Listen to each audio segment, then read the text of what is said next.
One day, the receptionist came up to my room and said, there's a guy downstairs, he says he wants you to build a building for him. I said, oh, for God's sake. So I said, just tell him I'd be delighted to see him, but can we kind of fix up an appointment? She says, no, he won't go away. He wants you to do a building for him. So he comes upstairs, very charming old boy, and he says, we need a new building. And I said, well, you know, we do industrial buildings. In fact, we've done one for Herman Miller, and you could take the panels off and move them on. And he put his hand up and said, I've seen all your buildings. And I said, what, you mean all of them? And he said, yeah.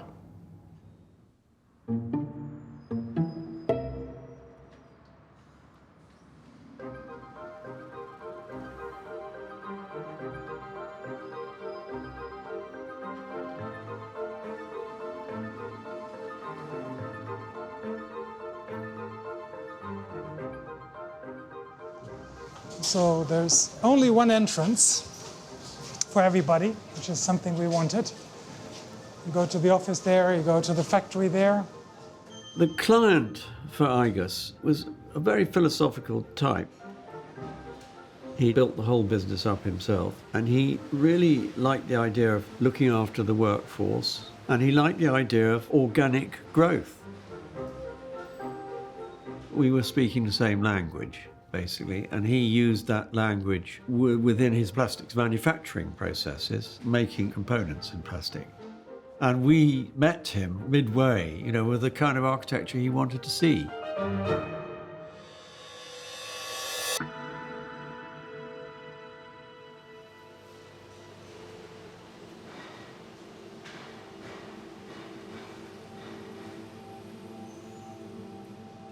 Right from the beginning. We want same furniture, same atmosphere, no separated rooms, very open space. We were going for this no columns inside the building idea, and we wanted the building to have some impact. So we suspended it from these pylons.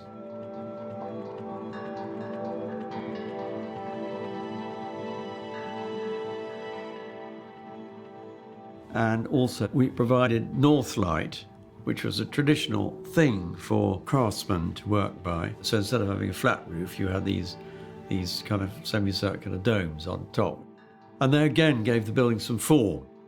And so looking down on it, you had quite a nice roofscape, and you had these bright yellow pylons which held the roof up.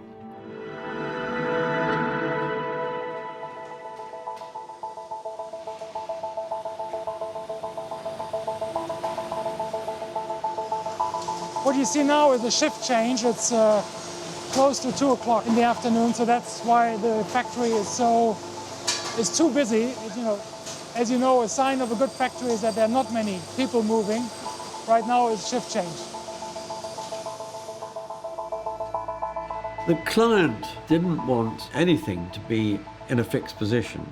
I don't know what we produce in 2 years or 3 years or 5 years. So we have to be flexible to change everything. Yeah.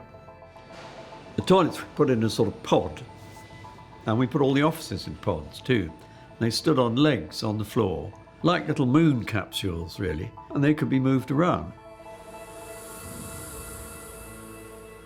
You need only this wrench to assemble or disassemble. What came in very handy in the expansion phases is the modularity of the facade panels. You see, this could be changed into a window, or the whole thing could be changed into a door.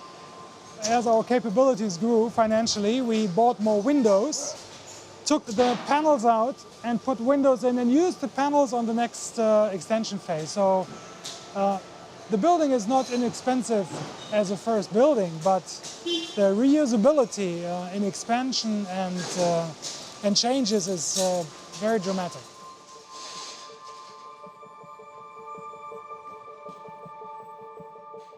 We are now in this building more than 20 years. We started with phase 1, 2 and extended 7 times. And you cannot see where is the old, where is the new, nothing.